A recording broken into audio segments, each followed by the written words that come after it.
Hey, what's going on, phone dogs? Bo HD here. Hope you guys are doing well. The OnePlus 5T, it was launched during Thanksgiving week, a time filled with family and friends. Some of you in the United States may have had the entire week off from school. If you missed the initial coverage of the OnePlus 5T, consider this a recap video to help you learn what's so special about the device now that it has been on the market for about a week now.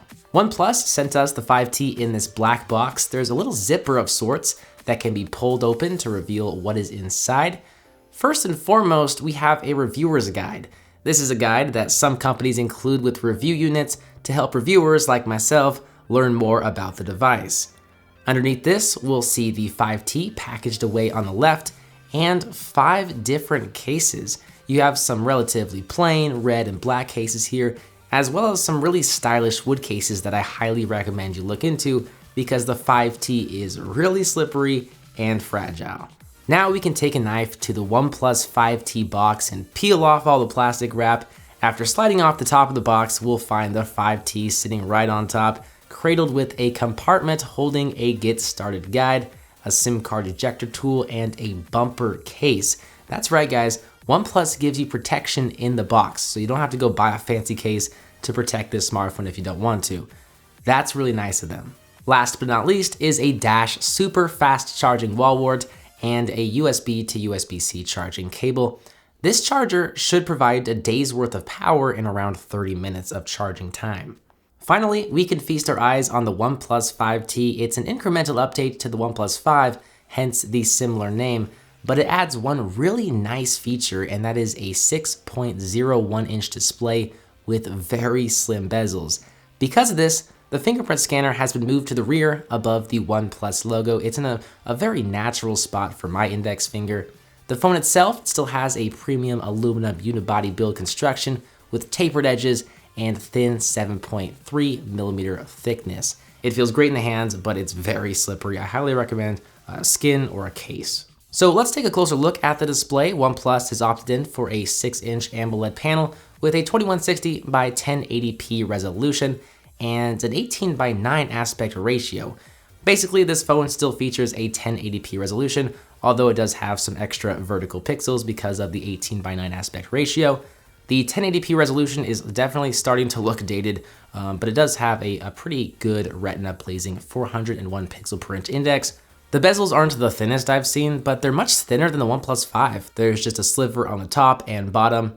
I like the look and feel of this device, what can I say? The rear-facing fingerprint scanner works to unlock the phone quickly. OnePlus does also tout the face unlock feature that actually works surprisingly well. If you're having problems with it, make sure you update to the latest version of Oxygen OS. It fixed the setup problems that I was having, but this face unlock feature is actually really impressive, even though it only uses a front-facing camera. The 5T is running Android Nougat, but Android Oreo is on the horizon. In fact, the OnePlus 5 has an Android Oreo open beta. The software is extremely clean and it's reminiscent of stock Android. You can swipe up to view all your applications, and a swipe to the right will reveal your shelf, which is basically a dedicated section for widgets and recent applications and contacts to interact with. There's also a neat weather widget on the home screen. If you want even more of a stock experience though, you can always download the Google Now launcher from the Play Store.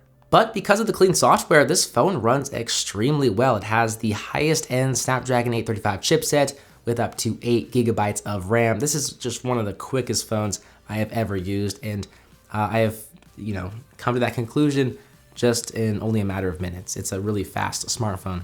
The 5T has a dual camera setup. There's a 16 megapixel main shooter and a 20 megapixel low light shooter. So both have a wide f1.7 aperture to allow plenty of light in. But in situations with low light, the camera will switch to the low light sensor. We'll definitely test these cameras out in detail for our full review, but generally speaking, I think the camera performance is fair, but already I can tell it does not perform quite as well as the high-end flagship smartphones. There continues to be a large 16 megapixel front-facing sensor. There's a 3300 milliamp hour battery, a 3.5 millimeter headphone jack, and bottom-facing speakers. So if you want a headphone jack, look into the OnePlus 5T. Now, there is no wireless charging or water resistance, but this phone is only $500 off contract.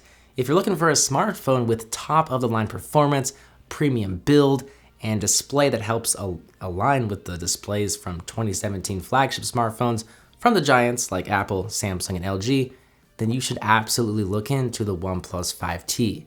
Give this video a thumbs up, subscribe so that you'll be notified when our full review is live. As always, guys, I'm BoHD from PhoneDog.com. I hope you enjoyed this video. Thank you for watching and for bearing with me while I recover from this cold. I'll see you guys in the next one. See ya.